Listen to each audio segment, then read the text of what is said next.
Friends, स्वागत है आपके अपने YouTube channel VS mission study पर। मैं विनय शर्मा जो आज का टॉपिक लेकर आया हूँ हिंदी, जो हिंदी भाषा का इतिहास एवं मुख्य तथ्य से यह संबंधित है। पहला हेडिंग है हिंदी का नाम। हिंदी का नाम कैसे पड़ा? प्राचीन समय में भारत का नाम भारत ही था। तो उस समय ईरानियों ने पश्चिम उत्तर भाग से जब भारत में प्रवेश किए तो भारत में सिंधु नदी से होकर आए, तो सिंधु से ही भारत का नाम हिंदू नाम पड़ गया। तो हिंदू से ही उसमें एक भाषा बना जिसका नाम हिंदी बन गया। इस प्रकार हमारे भारत का भाषा हिंदी बना। उसके बाद मध्यकालीन अरबी तथा फारसी जवान हिंद नाम दिए। क्यों? मध्यकालीन इतिहास में अरबी और फारसी ने संस्कृत, अवहट्ट, हिंदी आदि जैसे ऐसे क्रम के अनुसार पढ़ता है, उसके अनुसार वह जवान हिंद नाम पड़ा हिंदी का। उसके बाद अमीर खुसरो ने लिखा खाली कबारी पुस्तक में फारसी हिंदी कोश। यानी अमीर खुसरो ने, उस समय अमीर खुसरो गयासुद्दीन तुगलक के समय था, उसके समय गयासुद्दीन तुगलक के पुत्र को हिंदी का ज्ञान दे रहा था, जिसमें खाली कबारी नाम पुस्तक में रचना किया जिसका नाम फारसी हिंदी कोश पड़ा।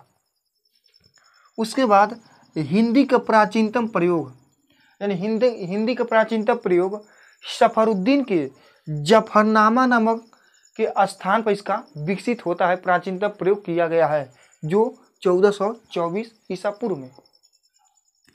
उसके बाद आर्य भाषा का कार्यकाल 1500 ईसा पूर्व से 500 ईसा पूर्व में माना जाता है, जो उस समय संस्कृत के बोलचाल भाषा में उसका समय था। अब देखिए दोस्तों, संस्कृत का विकास पाली भाषा में हुआ है।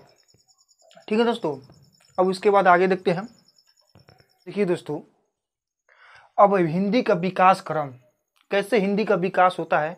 सबसे पहले हिंदी से पहले कौन कौन उसका नाम पड़ा उसको देख लेते हैं।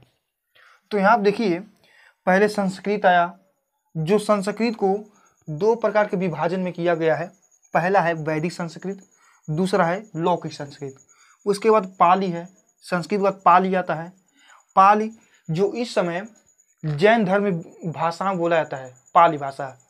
जो उसके बाद प्राकृत भाषा है, जो प्राकृत भाषा है यह जैन धर्म में बोला जाता है, और जो पाली भाषा है वह बौद्ध धर्म में बोला जाता है। ठीक है दोस्तों, इससे पहले हम वीडियो बना चुके हैं जो जैन धर्म बौद्ध धर्म है, उसमें प्राकृत भाषा में और पाली भाषा में उसके बारे में बताया गया है। ठीक है दोस्तों, तो मैं यहाँ देखिए प्राकृत भाषा, पाली भाषा, और उसके बाद है अपभ्रंश। अपभ्रंश के बाद अवहट्ट, अवहट्ट के बाद हिंदी। अब यहाँ देखिए, जो प्राकृत भाषा है उसको विभाजित किया गया है शौरसेनी में, पैशाची में, ब्राचर में, महाराष्ट्री, मागधी और अर्धमागधी। यहीं से दोस्तों कंपटीशन के एग्जाम में क्वेश्चन बहुत सारे बनते हैं। इसको हम आगे की ओर देखते हैं। अब देखिए दोस्तों, अपभ्रंश के भेद, आधुनिक भारतीय आर्य भाषा। इससे पहले जो हम प्रकार लिखवाए हैं तो उसी के प्रकार का इससे कई क्वेश्चन बनते हैं, जो सब इंस्पेक्टर, PCS, UPSC में और अन्य हिंदी परीक्षाओं में जैसे सिपाही भर्ती है उसमें यह सब किन्ने पूछे गए हैं। तो ऐसा हम लोग पढ़ेंगे कि इससे एक भी आने वाले क्वेश्चन छूटे ना। ठीक है दोस्तों, तो देखिए शौरसेनी है, तो आधुनिक भारतीय आर्य भाषा में कौन सा है? तो यह है पश्चिमी हिंदी, राजस्थानी, गुजराती और पहाड़ी। उसके बाद पैशाची, पैशाची है लहदा और पंजाबी। ब्राचर है, तो ब्राचर को सिंधी कहते हैं। महाराष्ट्री, महाराष्ट्री में क्या होता है? मराठी बोला जाता है। ये सब भाषाएं हैं। मागधी, मागधी में बिहारी, बांग्ला, उड़िया और असमिया। उसके बाद अर्धमागधी, अर्धमागधी में पूर्वी हिंदी, अवधी, बघेली, छत्तीसगढ़ी। ठीक है दोस्तों, अब आगे की ओर देखिए दोस्तों, हिंदी का स्थापना कब हुआ? हिंदी का स्थापना 14 सितंबर 1949 को हुआ, जो इसी दिन हिंदी दिवस मनाया जाता है 14 सितंबर को। ठीक है दोस्तों, हिंदी का लिपि क्या है? इसका लिपि है देवनागरी लिपि। जो देवनागरी लिपि का नाम कौन दिए हैं? राजा जयभट्ट दिए हैं। ठीक है दोस्तों, उसके बाद इस किस अनुच्छेद में शामिल है? अनुच्छेद 343 में हिंदी का उल्लेख होगा, जो गोपाल स्वामी अयंकर के द्वारा मांग किया गया था। ठीक है दोस्तों। उसके बाद हिंदी में जो 22वां अनुसूची है, जैसे संविधान में 12 अनुसूचियां हैं, जो 8वें अनुसूचिया में 22 भाषाओं का उल्लेख किया गया है जो इस समय हिंदी से मान्यता है। तो देखिए उस 22 भाषाओं का उल्लेख हमने कर दिया है। असमिया, बांग्ला, गुजराती, हिंदी, कन्नड़, कश्मीरी, मलयालम, मराठी, उड़िया, पंजाबी, संस्कृत, तमिल, तेलुगु, उर्दू।